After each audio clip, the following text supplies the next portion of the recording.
Jimmy Akin's Mysterious World is brought to you by the Star Quest Production Network and is made possible by our many generous patrons. If you'd like to support the podcast, please visit sqpn.com/give.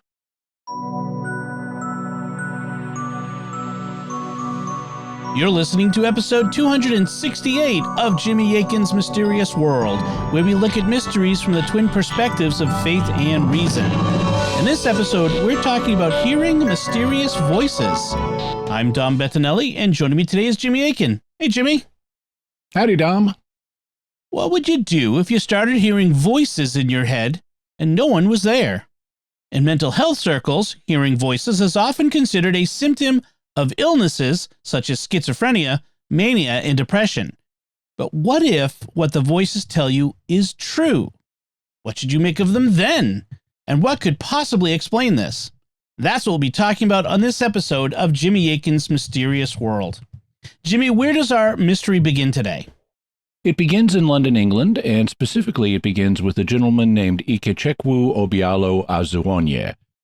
He is a consulting psychiatrist, and according to his online profile at researchgate.net, Ikechukwu Obialo Azuonye currently works in the independent and private sector.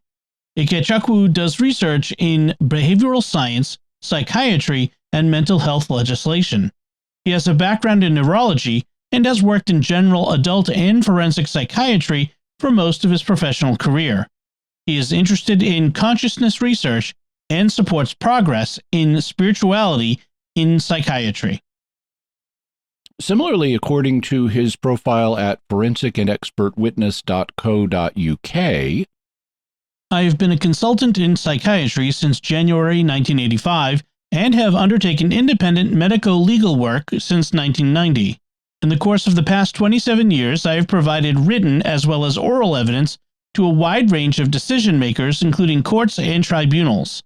The following are my areas of expertise: mental capacity assessments and reports, written and oral evidence to mental health tribunals and associate hospital managers panels regarding civil patients as well as mentally disordered offenders, second opinions about treatment, criminal matters, family matters, psychological injury, housing, immigration matters, transcultural issues.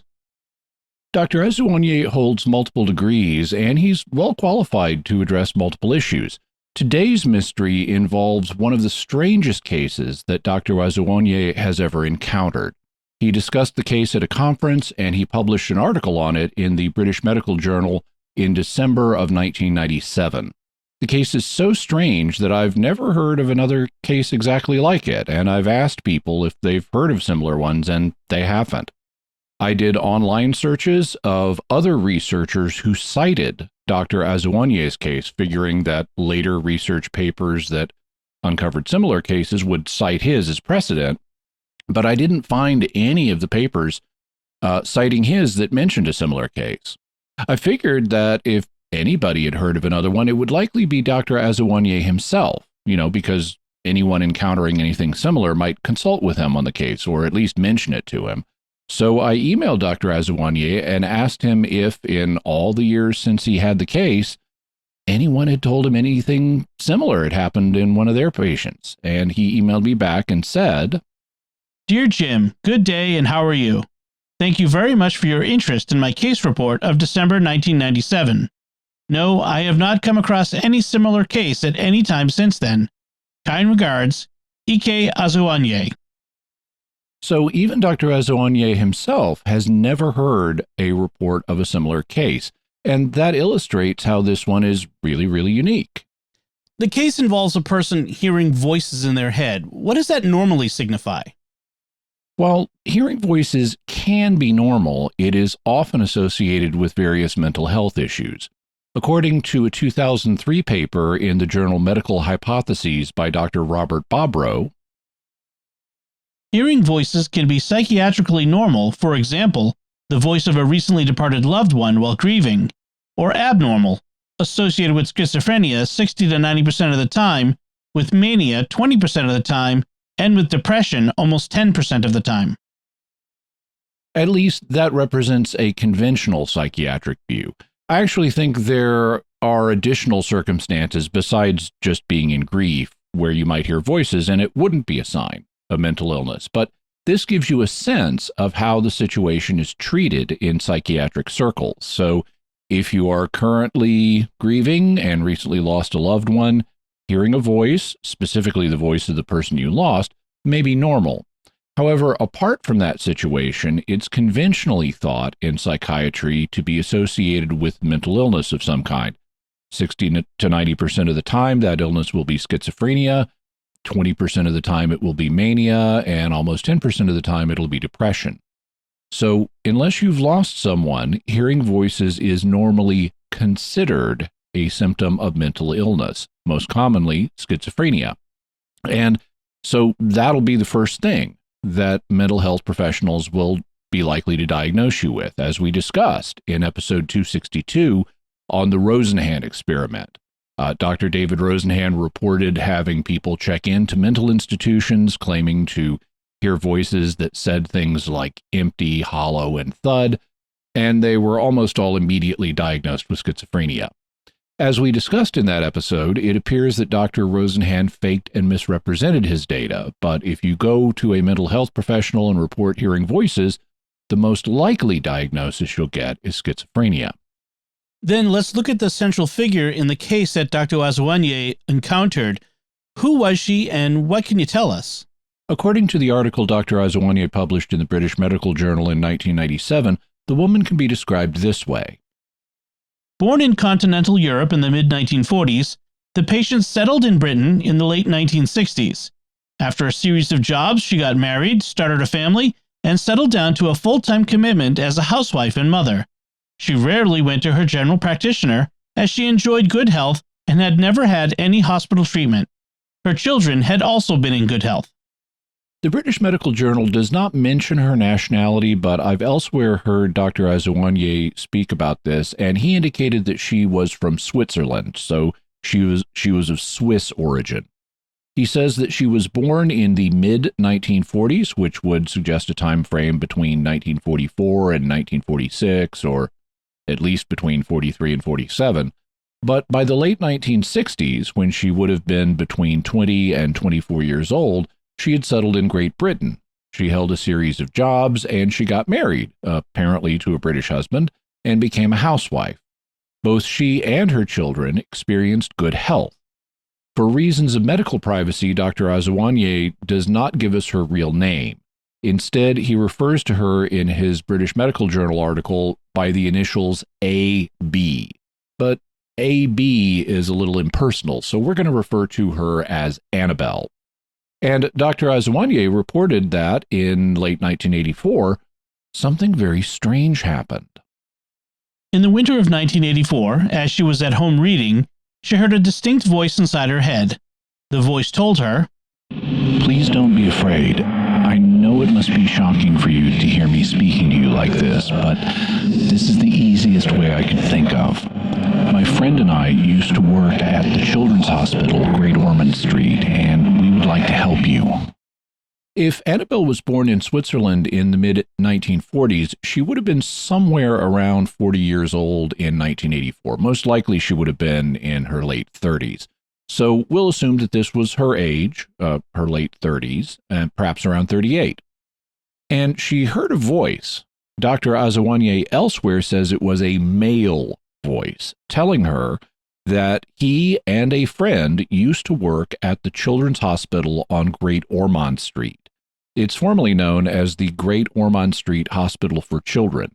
It was founded in 1852 as the Hospital for Sick Children, and according to Wikipedia, Great Ormond Street Hospital, informally GOSH or Great Ormond Street, formerly the Hospital for Sick Children, is a children's hospital located in the Bloomsbury area of the London Borough of Camden, and a part of Great Ormond Street Hospital for Children NHS Foundation Trust. The hospital is the largest center for child heart surgery in the UK and one of the largest centers for heart transplantation in the world. In 1962, they developed the first heart and lung bypass machine for children. With children's book author Roald Dahl, they developed an improved shunt valve for children with hydrocephalus and non-invasive percutaneous heart valve replacements. They did the first UK clinical trials of the rubella vaccine and the first bone marrow transplant and gene therapy for severe combined immunodeficiency. The hospital is the largest center for research and postgraduate teaching in children's health in Europe. In 1929, J.M. Barrie donated the copyright to Peter Pan to the hospital. So it's quite famous, and it has a statue of Peter Pan next to its entrance. It also has a really impressive interior. Annabelle had heard of the children's hospital, but did not know where it was and had never visited it. Her children were well, so she had no reason to worry about them. This made it all the more frightening for her, and the voice intervened again. To help you see that we're sincere, we would like you to check out the following. And the voice gave her 3 separate pieces of information, which she did not possess at the time. She checked them out. They were true. In his British Medical Journal article, Dr. Azounier does not say what these 3 pieces of information were, but I found an interview he did with British journalist John Ronson, and he gives more detail about what they were. There's a male voice and said to her, "There are 2 of us. We used to work at Great Ormond Street Hospital for Children. There's something we're going to tell you that will help you," but also said, "You're going to think you're mad, but you're not." The more they tried to reassure her, the more she panicked. Said, "All right, you go up to your balcony and we'll tell you what's happening in front of your house right now. Maybe you will believe us." They described to her, there's like a blue car coming around the corner, there's a white one in front of your house, there's a couple walking a dog, that sort of thing, but that made her even more frightened. So at least that gives us a sense of what the information was like. The voices said, go up on your balcony and here's what you're going to see. A blue car will be coming around the corner, a white car will be parked in front of your house, and a couple will be walking a dog. Or at least it was things along those lines. I don't think Dr. Azounier is trying to give us a verbatim report, but it was stuff like that. In his journal article, he says, but this did not help because she had already come to the conclusion that she had gone mad. In a state of panic, Annabelle went to see her doctor, who referred her urgently to me. So, since Annabelle was aware that hearing voices is frequently a symptom of mental illness, she had concluded that she had gone mad, even though that's not a technical term in psychiatry. And it's understandable why she would conclude this. Popular media regularly reports on people hearing voices who have gone crazy. For example, this story was taking place in 1984, and a few years before that, back in 1976 and 77, the American serial killer David Berkowitz had become world famous as the Son of Sam killer. One of the things that had been widely reported about Berkowitz, and in fact the reason that he was reportedly called Son of Sam, was that he had been hearing hallucinatory voices. Specifically, it was reported that he was hearing hallucinatory voices coming from a dog that was possessed by an ancient spirit named Sam. Now, we discussed the Son of Sam killings back in episode 167 and again in episode 168. And as we heard in those, the idea that the dog was possessed by a spirit named Sam was actually a misunderstanding. But this was what was popularly reported. So Annabelle may have heard about David Berkowitz as just one example of hearing voices and thought, oh no, am I going crazy the way he did? She thus went to her National Health Service doctor, who immediately referred her to Dr. Azounier. And as you'd expect, he immediately diagnosed her as having psychosis. I saw her at the Psychiatric Outpatients Clinic and diagnosed a functional hallucinatory psychosis. I offered general supportive counseling as well as medication with thioridazine. To her great relief, the voices inside her head disappeared after a couple of weeks of treatment, and she went off on holiday. In fact, she went to the city of Zurich in her home country of Switzerland. As far as I was concerned, this was a straightforward psychotic experience. Anyway, there was a drug at that time called thioridazine, and I gave this lady just 10 milligrams of it 3 times a day. And over a very short period of less than 2 weeks, the voices stopped. So she went on holiday to Zurich, and while she was there, the voices broke through the medication. It was something they wanted her to attend to very quickly. While she was abroad and still taking the thioridazine, the voices returned. They told her that they wanted her to return to England immediately, as there was something wrong with her for which she should have immediate treatment. By this time, she was also having other beliefs of a delusional nature. I really wish that the article described these other delusional beliefs, because I'd love to know what they were to see what bearing they might have on this case, but we're not told that. According to Dr. Azawanyeh's British Medical Journal article, she returned to London, and I saw her again at my outpatients clinic. By this time, the voices had given her an address to go to. Reluctantly, and just to reassure her that it was all in her mind, her husband took her by car to the address in question. It was the computerized tomography department of a large London hospital. As she arrived there, the voices told her to go in and ask to have a brain scan for 2 reasons. She had a tumor in her brain, and her brainstem was inflamed. Because the voices had told her things in the past that had turned out to be true, Annabelle believed them when they said she had a tumor, and was in a state of great distress when I saw her the next day. But there's a bit more to this part of the story. In his interview with John Ronson, Dr. Azawanyeh says, It was at that point that these voices gave her an address to go to. They gave the number of the street with the postcode. Now, that was the point at which I had my first double take on this one, because I thought voices giving an address and a postcode? Right. Her husband offered to take her to this address, and one of the voices said to her, "You see those 2 houses in front of you?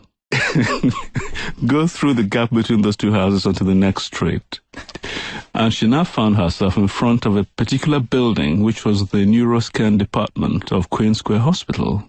And they said to her then to knock on the door, and she said out loud, "Why?"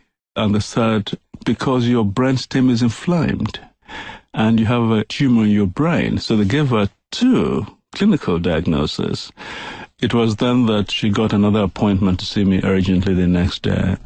So the voices took her to a place where she could get neuroimaging, but they didn't just give her the address, perhaps because she might look up what was there and get scared off. Instead, they gave her a nearby address and then told her to go between 2 houses, at which point she found herself in front of the neuroimaging center. They then told her 2 things. She had an inflamed brainstem, and she had a brain tumor. These were both medical diagnoses, which leads us to the title of Dr. Azawanyeh's piece in the British Medical Journal, A Difficult Case, Diagnosis Made by Hallucinatory Voices. However, instead of heeding what the voices were telling her and having the neuroimaging done, she immediately went back to Dr. Azawanyeh for another psychiatric consultation. So the voices were probably right if they thought that she might reject a direct introduction to the idea of having neuroimaging. Her first instinct was to still think she was crazy and go back to a psychiatrist. According to Dr. Azawanyeh, in order to reassure her, I requested a brain scan, explaining in my letter that hallucinatory voices had told her that she had a brain tumor, that I had not personally found any physical signs suggestive of an intracranial space-occupying lesion, and that the purpose of the scan was essentially to reassure the patient. The request was initially declined on the grounds that there was no clinical justification for such an expensive investigation. It was also implied that I had gone a little overboard, believing what my patient's hallucinatory voices were telling her. Or, as he says in the interview, and I then offered to get a CT brain scan. Just because you believe the voices? No, just to reassure her. The character of the response I received, saying, "Yes, Dr. Azawanyeh, we respect you very much as a clinician, but we think you've gone just a little bit overboard on this one. You appear to be believing your patient's hallucinations." Well, and I have to say, sitting here now, I'm thinking the same thing. So I said, as a favor to me, if you don't mind. Dr. Azawanyeh then began negotiating with Britain's National Health Service to get the scan done. And this illustrates the dangers of having a single payer model for medical care in your country. It may generate the appearance of free medical care, but it's not really free at all. The costs still have to be paid. They're just disguised by taxes. And now you have a colossal bureaucracy that you have to convince to let you have medical treatment, unless you're super rich and can obtain it some other way. Fortunately, things aren't quite that bad here in the United States, at least not yet. They're still really bad, since here most medical care is paid for by insurance, and that also involves a colossal bureaucracy that is inefficient and drives up costs too, which is the inevitable result of such bureaucracies. They blunt the effect of the market mechanism, which is to convey accurate pricing information. It's why the Soviet Union was such an economic disaster with a state-planned economy. And you can imagine what would happen to the price, for example, of food if we turned that sector of our economy over to the government or to insurance companies. Food is even more essential than medical care. I mean, you need food all the time. You don't need medical care all the time.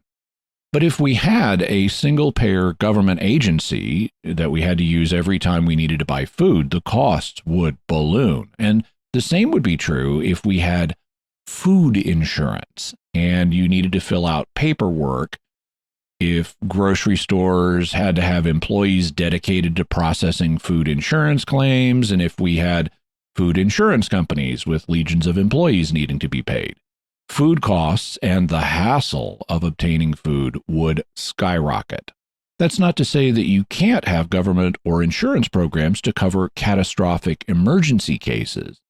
But if you use such programs for regular forms of care, it will drive up prices and you will end up paying for those higher prices, as well as losing freedoms about what kind of care you are allowed to have. You're also likely to get a stifling of medical innovation, which is why the U.S. produces more new medical treatments than countries with socialized medicine. And even though things aren't quite as bad in America as they are in the UK, they're still bad. So this hindered Annabelle from being able to get the brain scan she needed, which was a pity because of what they learned when the brain scan was finally done. Eventually, after some negotiation, the scan was done in April. The initial findings led to a repeat scan with enhancement in May, revealing a left posterior frontal parafalcine mass, which extended through the falx to the right side. It had all the appearances of a meningioma. A meningioma is a brain tumor arising from the meninges or membranes that surround the brain and the spinal cord. They often grow silently, as in this case, but they can be extremely serious. Dr. Azuwanye describes how surprised the neuroimaging professionals were when they saw the tumor. They did the scan, and there was the tumor sitting there just as the voices said it would be. In fact, they were so surprised, they called me to come and look at the scan with the patient still in the machine. So the voices were absolutely right? Totally right. Did the voices say to her, "We told you so"? No, but they said something even more interesting. We'll get back to what the voices told her, but we're not quite at that part of the story yet. Here's what happened next. The consultant neurosurgeon to whom I referred Annabelle noted the absence of headache or any other focal neurological deficits related to this mass, and discussed with Annabelle and her husband the pros and cons of immediate operation as against waiting for symptoms to appear. In the end, it was agreed to proceed with an immediate operation. Annabelle's voices told her that they were fully in agreement with that decision. So they had a second opinion from the voices in Annabelle's head, and they fully agreed that an immediate operation was needed, which was consistent with how urgently they had been trying to get Annabelle to act on their advice. So she went into the operating theater. These were the notes of the operation carried out in May 1984. A large left frontal bone flap extending across the midline was turned following a bifrontal skin flap incision. Meningioma about 2.5 inches by 1.5 inches in size arose from the falx and extended through to the right side. A small area of tumor appeared on the medial surface of the brain. The tumor was dissected out and removed completely with its origins in the falx. I won't go through all the medical terminology in this excerpt, but the upshot is that they removed a brain tumor that was 2.5 inches by 1.5 inches, or 6 by 4 centimeters from her head. It was about the size of a jumbo egg. Now we come to the interesting thing the voices told Annabelle. When the lady came out of theater, they said to her, "We are pleased to have helped you. Goodbye." And they never came back. Never came back. Or, as stated in the British Medical Journal article, Annabelle later told me when she recovered consciousness after the operation, the voices told her, "We are pleased to have helped you. Goodbye." There were no post-operative complications. The dosage of dexamethasone was halved every 4 days, and then it was stopped. She was on prophylactic anticonvulsants for 6 months. Antipsychotic medication was discontinued immediately after the operation, and there was no return of the hallucinatory voices or the delusions which she had expressed. dexamethasone is a steroid that is used to bring down inflammation. She had apparently been on that because of the swollen brainstem she had, and now they titrated or adjusted her dosage downward by cutting it in half every 4 days. They did keep her on anticonvulsants for 6 months to try to avoid her having any seizures after the operation, but she didn't have any complications following the operation. They also immediately took her off the antipsychotic medication they had put her on to stop the voices, and despite this, the voices never returned, even though she was no longer on the medication meant to stop them. After they said goodbye, they just left. It appears all they were concerned with was helping her with the inflamed brainstem and the brain tumor, and so they just disappeared. What happened with Annabelle afterwards? She was fine, and 12 years after the operation, at Christmas of 1996, she got into contact again with Dr. Azuwanye. Annabelle telephoned me last Christmas to wish me and family a merry festive season, and to tell me that she had been completely well in the 12 years since the operation. It was this telephone call that brought this case to mind again. It is well known that intracranial lesions can be associated with psychiatric symptomatology, but this is the first and only instance I have come across in which hallucinatory voices sought to reassure the patient of their genuine interest in her welfare, offered her a specific diagnosis, there were no clinical signs that would have alerted anyone to the tumor, directed her to the type of hospital best equipped to deal with her problem, expressed pleasure that she had at last received the treatment they desired for her, bid her farewell, and thereafter disappeared. I presented her case at a conference later that year. Annabelle attended and was closely questioned by several people about the various aspects of her experience. Or, as he says in the interview, And you presented her, didn't you? I did. I presented her at the Royal Free. She was invited in to talk to the academic staff and the students, and they put all kinds of questions to her, trying to understand what had happened to this lady. And the audience was split 3 ways.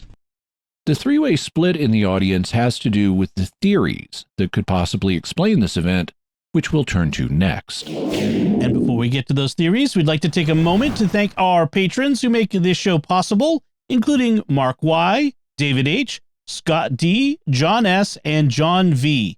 Their generous tax-deductible donations at sqpn.com/give make it possible for us to continue Jimmy Akin's Mysterious World and all the shows that star Quest. And you can join them by visiting sqpn.com/give. Jimmy Akin's Mysterious World is also brought to you by Fearvento Law PLLC, now assisting clients with expungements and set-asides of Michigan convictions. To learn more, call 231-202-3321 or go to fearventolaw.com, FIORVENTO law.com. And by DeliverContacts.com, offering contact lenses at low prices with free delivery. Visit DeliverContacts.com. Jimmy, what theories are there about Annabelle and her diagnostic voices? Essentially, there are 3 theories that we need to look at. First, could this have been a case of fraud? Because we always need to consider the possibility of fraud. Second, could there be a natural, non-paranormal explanation for the voices and their accurate diagnosis? And third, could this have been a paranormal event? And if so, what was the cause? So what can we say about this case from the reason perspective? Could Annabelle have just been committing fraud by claiming to hear the voices? And if so, what could her motive have been? The motive would have been financial. The claim is that Annabelle may have learned about the tumor, but as a Swiss national, she wasn't entitled to Britain's so-called free National Health Service, or NHS care. So she faked the voices to get access to the British healthcare system. John Ronson explains, There were other people there who thought she was a fraud. That as a Swiss national, she wanted free healthcare on the NHS, so she'd pretended not to know about her pre-existing brain tumour. But that can't have been the case, because she'd been living in Britain for ages and would have been entitled to free healthcare. As I pointed out, free healthcare isn't really free. That's just misdirection by government or insurance companies to make you think you're getting something for nothing, when really it has to be paid for, either by taxes or insurance premiums, and you get a bloated bureaucracy that will drive up the prices and limit medical innovation in the meantime. However, putting that aside, Dr. Azuwanye went into more detail about this possibility. Playing on the name of the popular 1990s television show The X-Files, he refers to those who opposed an exotic explanation as X-phobes and says, The X-phobes had a very different formulation. According to them, Annabelle had been given the diagnosis of a brain tumor in her original country and wanted to be treated for free under the NHS. Hence, they surmised she had made up the convoluted tale about voices telling her this and that. But Annabelle had lived in Britain for 15 years and was entitled to NHS treatment. Besides, she had been so relieved when the voices first disappeared on Theoridazine that she had gone on holiday to celebrate the recovery of her sanity. Thus, not only was Annabelle already entitled to National Health Service care, she was so overjoyed when the antipsychotic medication made the voices go away that she went on vacation to another country to celebrate what she thought was her newly recovered sanity, which is behavior inconsistent with the idea that she was committing fraud to get money or health care, especially given the fact that international vacations cost money. So I don't think the fraud theory is a plausible explanation for this case. What about the second explanation? Could there be a natural, non-paranormal explanation for the voices and what they told her? Dr. Azuwanye has this to say on that subject. So there were those who said the tumor itself must have been responsible for the voices. Yeah. Tumors can cause any kind of experience, including voices. And he's right. Brain tumors can distort your perception of reality. They can cause you to have any kind of experience, including hallucinatory voices. That is a known phenomenon. But in this case, the voices were right. Annabelle did have inflammation and a brain tumor. So how would we naturally explain that? In his BMJ article, Dr. Azuwanye elaborates on this theory. There was a group at the case conference who offered a different opinion. Their view was that, the total lack of physical signs notwithstanding, it was unlikely that a tumor of that size had had absolutely no effect on the patient. She must have felt something, they argued. They suggested that a funny feeling in her head had led to her to fear that she had a brain tumor. That fear had led to her experience of hallucinatory voices. She may have unconsciously taken in more information about various hospitals than she realized, and this information was reproduced by her mind as part of the auditory hallucinatory experience. The voices expressing satisfaction with the outcome of her treatment were her own mind expressing its relief that the emergency was over, and the total disappearance of psychiatric symptoms after the removal of the tumor showed that these symptoms were at least directly related to the presence of the lesion, and may in fact have been produced by the lesion itself. This theory is possible. It could explain what happened in Annabelle's case in purely natural terms, but possibility is not probability. Just because it's a possible explanation doesn't mean that it's the probable one. And how you estimate the probabilities will depend on your other beliefs. If you're a strict naturalist, someone who doesn't believe that the paranormal or the supernatural exists, then this theory is the only one that will work. So from a viewpoint of strict naturalism, this would have to be what happened, or at least it would seem so. But if you're not a strict naturalist, if you think the paranormal or the supernatural does exist, or even if you're just open to the possibility that they may exist, then you have to think more deeply about this explanation. You can't just assume it's true on grounds of naturalism. Does the theory run into problems when you do that? It does, because it's a complex theory that goes contrary to the appearances. The voices presented themselves as those of people who formerly worked at Great Ormond Street Children's Hospital. So that's what the case appears to involve, the voices of former children's hospital workers. The idea that no such people were involved in thus goes contrary to the appearances of the case. It rejects the appearances rather than embracing them. You can propose explanations that deny the appearances, but it's a general principle. If you're going to deny what seems obvious, you need reasons for that. And this explanation is also a complex one. It requires that Annabelle felt the brain tumor and developed a fear, at least subconsciously, that she had a brain tumor as opposed to just a headache or something. And we don't have any indication of that. So that's an assumption without evidence to back it up. It also requires that she subconsciously knew more about the location of hospitals than she knew consciously, like when they took her to the neuroimaging center. But we also don't have any evidence for that.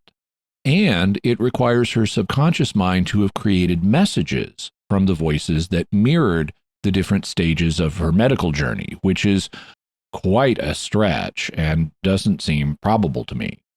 If that kind of thing was likely to happen, why don't we have other cases like this one in the medical literature? Why don't we have multiple people with brain tumors who hear voices that help them navigate fixing the problem in a sensible step-by-step manner like happened with Annabelle?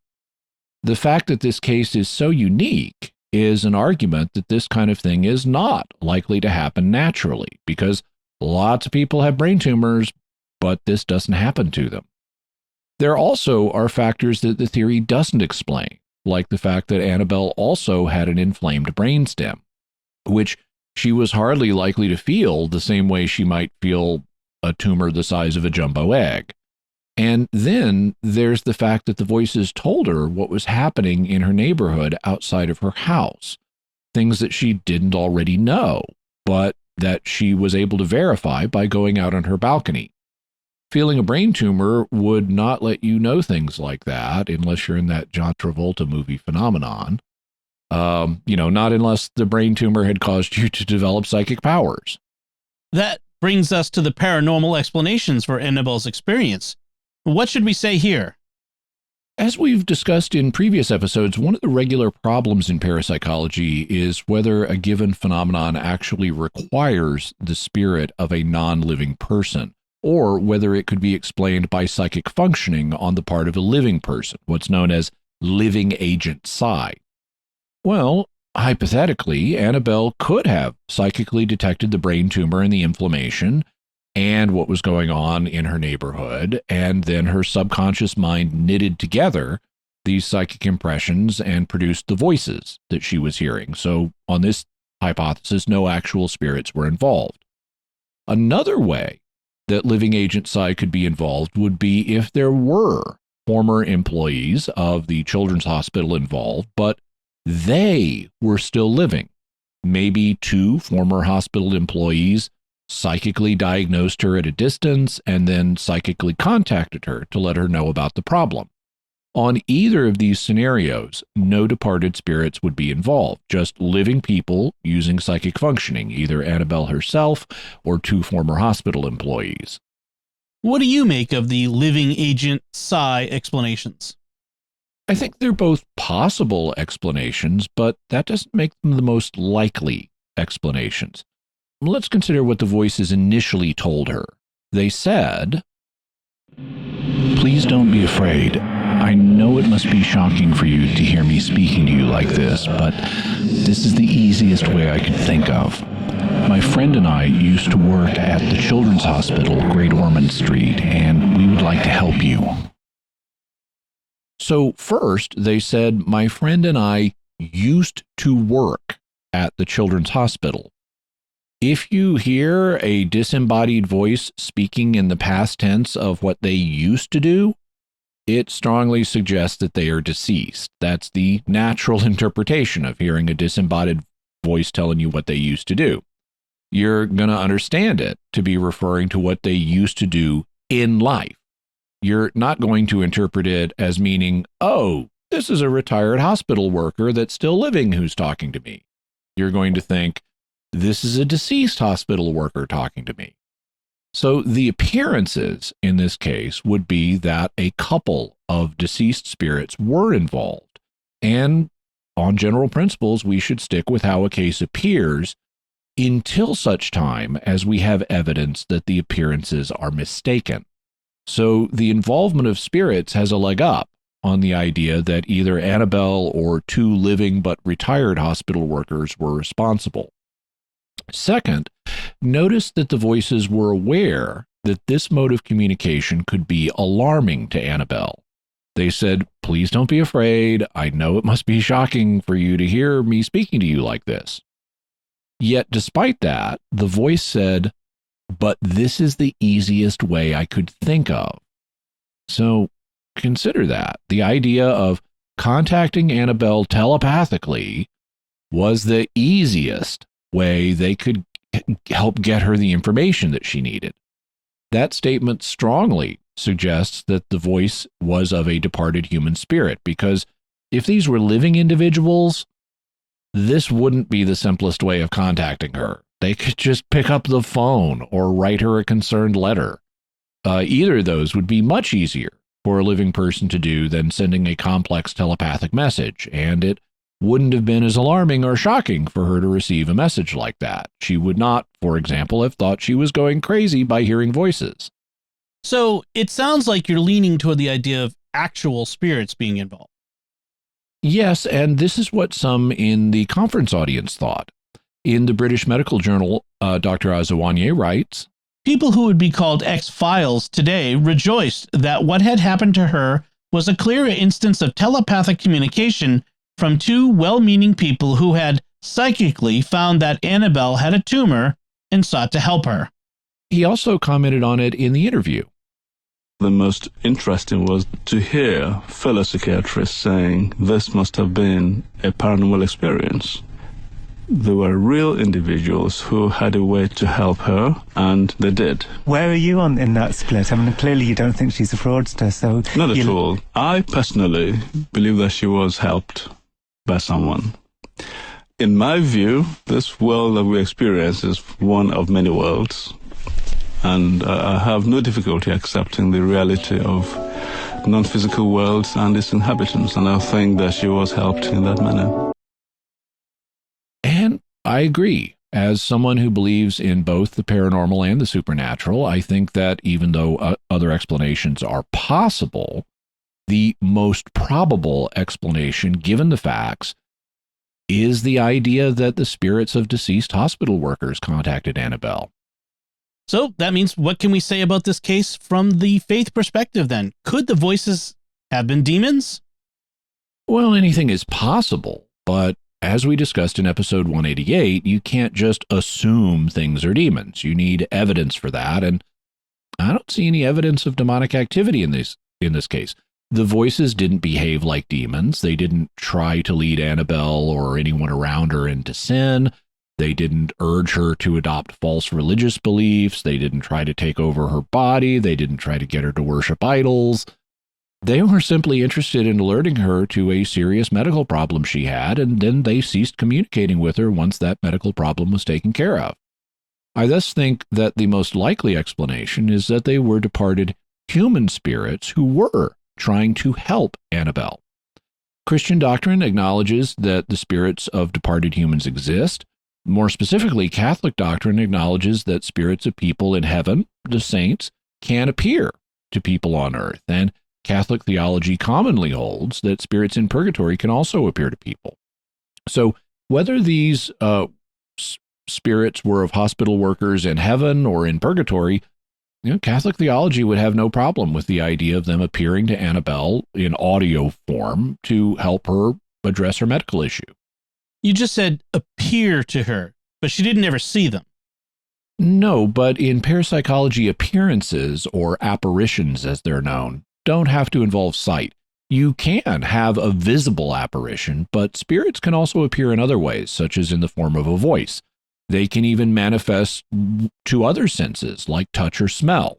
So apparition is a general term that applies to any way that a spirit manifests, regardless of the sense or senses involved.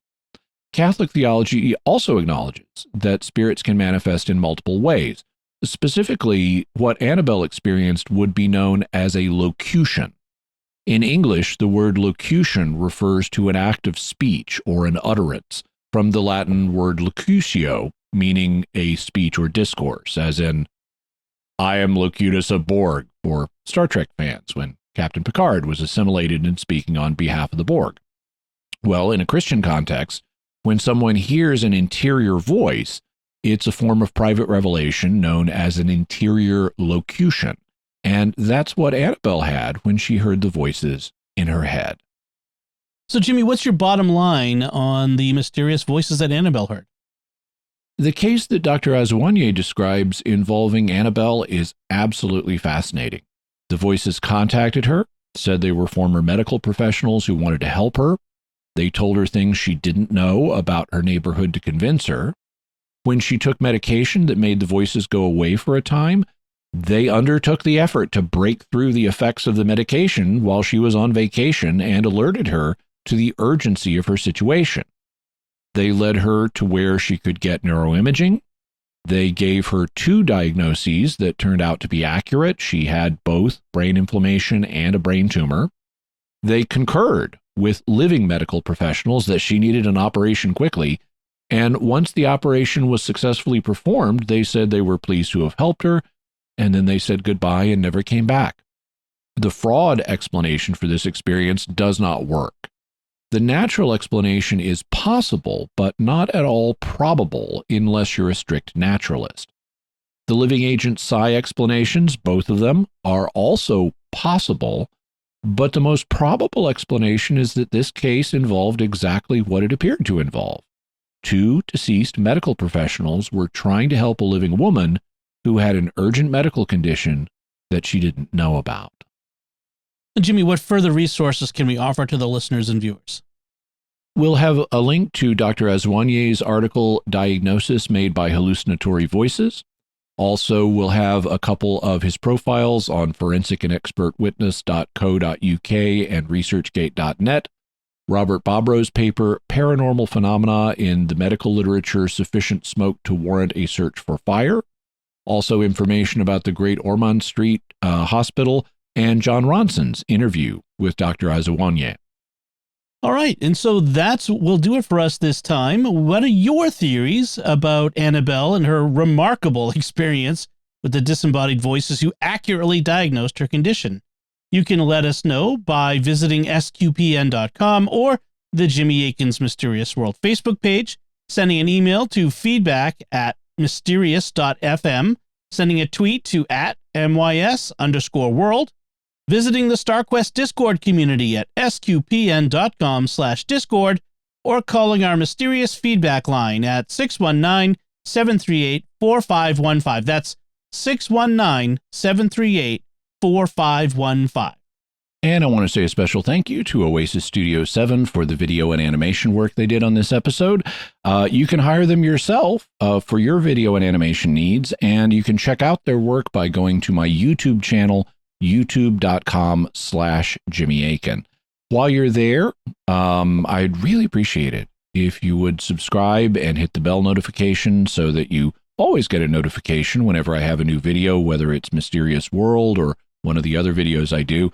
I am trying to grow my channel, and so I'd really appreciate it if you subscribe and also hit the like button on videos to let other people know that there's something interesting for them to watch. So, Jimmy, what's our next episode going to be about? Next week, we're going to be talking about communication with the departed that goes the other way. will be speaking about and to a priest named Father Nathan Castle. He has a special ministry to souls in purgatory. He'll be telling us about how he learns of the souls that need his help and how he helps them make progress in the afterlife. He's got some really interesting experiences to recount, so you won't want to miss that. Excellent. Be sure to check out the Mysterious World bookstore at mysteriousworldstore.com for links to all the books and videos that Jimmy mentions in the show. You can find links to Jimmy's resources from our discussion on our show notes at mysterious.fm/268. And remember, to help us continue to produce the podcast, please visit sqpn.com/give.